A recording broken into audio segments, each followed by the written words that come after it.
Have you ever played a multiplayer game that was just extremely unbalanced? You probably have. Any game that has a clear and exploitable meta can fit this role.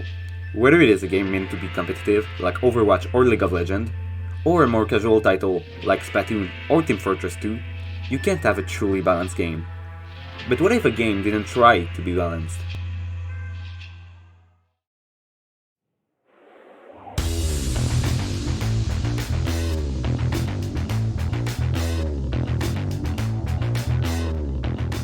Payday 2 is the best PvE shooter ever made, and nothing can ever top the sheer thrill of it.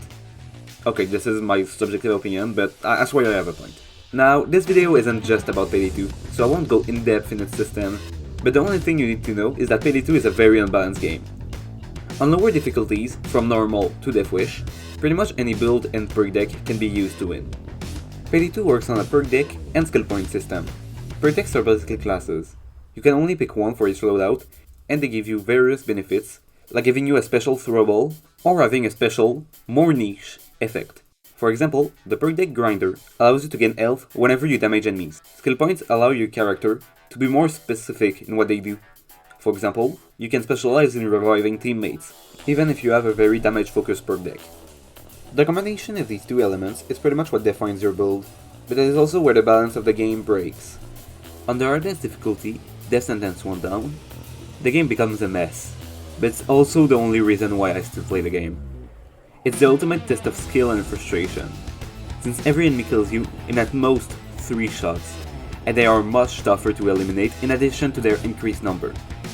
This also means that only half of the perk deck will become viable in this mode. You have to work around the game's limitations and harshness in order to win. But Payday 2 is a very exploitable game, with a few busted perk decks and weapons. The player has a lot of choices. They can either have an easier experience with Hacker or Stoic, or challenge themselves with Burglar or Biker. It's an inherent benefit of unbalanced games. It doesn't matter how the player plays, since they can adjust the difficulty to their liking. For example, one time I tried making a Peacemaker Moscone build using the Overkill Haste skill. That probably sounded like gibberish, but basically it allowed me to do a lot more damage with my pistol by killing cops with my shotgun.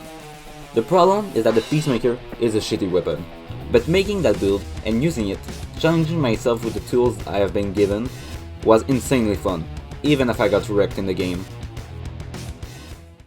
Unbalanced games allow the player to experiment a lot more with what they have, and play how they want, even if it's unintentional.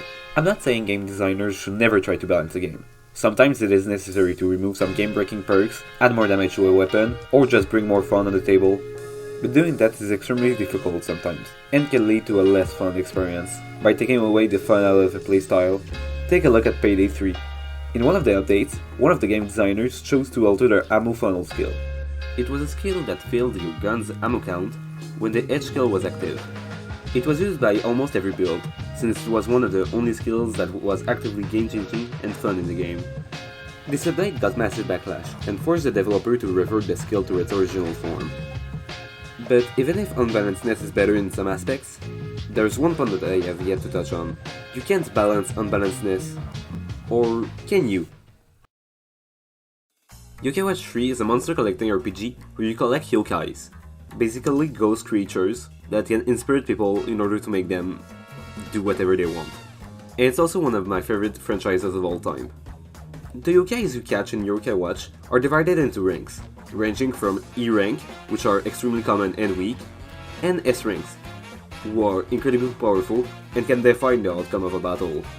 The battle system in Yokai Watch is automatic, meaning you only control the composition of your team, their placement, and their ultimate, basically their ultimate move. Yokai Watch is, like Payday 2, a primarily PvE experience, but it has a really active, although small, competitive scene.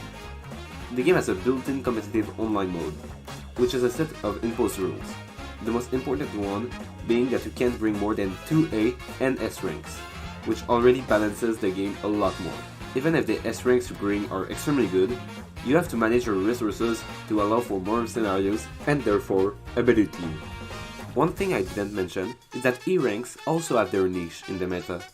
Firstly, the lower your rank is, the quicker your ultimate charges. This is commonly used with yokais like Slip Up, which makes their ultimate extremely spammable and annoying. Secondly, E and D ranks have exclusive equipment that enhances their stat by a lot, even with A and S rank standards.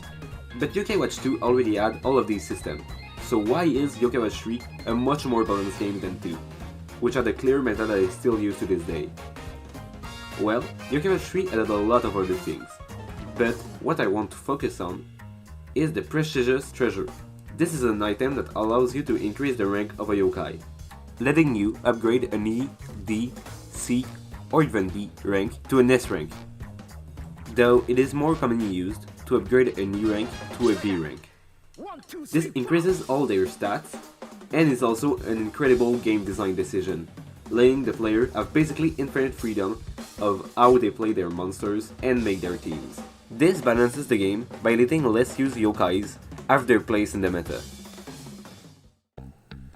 The point I want to make is, unbalanced games can become more balanced by allowing the player to customize their playstyle how they want and giving them a way to upgrade these skills and perks, which in turns lets them experiment and think outside the box, allowing for infinite replayability and depth with the game system.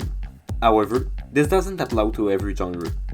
Like I said in the beginning of the video, competitive focused games can't really have that, because the developers have to rely on balance to keep the players engaged and not having the meta spiral out of control.